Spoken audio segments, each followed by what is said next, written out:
He used the jawbone to fight soldiers. He lifted up a gate with his own bare hands and carried it up a hill. He took honey from the carcass of a lion that he killed. Can you guess who?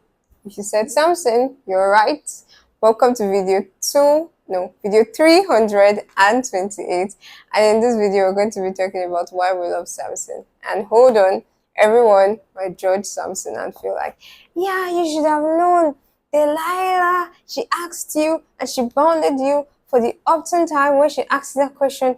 Why did you eventually tell her the truth? Well, let me tell you. Samson was in love. And the Bible definition of love is patient, love is kind, love does not envy, doesn't hold offense, and all of those positive characteristics of love. But you see, there's a worldly love, there's a deceptionary love that exists in our world that is crazy, doesn't think right, can go the extra mile to do evil. Yeah, that kind of love. So he was madly in love with Delilah, and she continued to pester him day after day.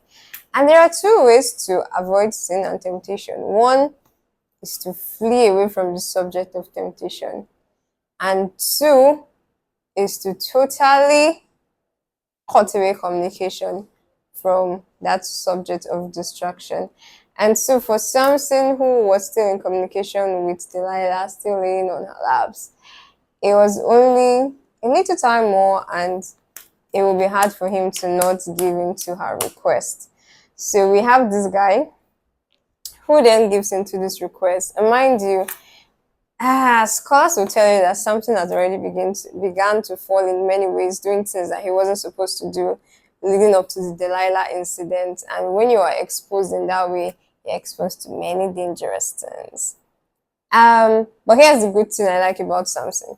There is this guy, his eyes is plucked out, he's changed, he's been mocked, and again, it's back to that point of return home. There's always protection at home. So he prays to God. His hair begins to grow a little bit, and then he prays to God like, Lord, give him strength one last time, and he will die with the Philistines and destroy them. And God answers him. Very sad ending and very touching ending. And he puts his hand on the pillars. He asks the people to guide him to the pillars, and he puts his hand, and his strength returns to him. But guess what doesn't return? His eyes. And his life ends there. So God can have mercy, but consequences are real. So we must flee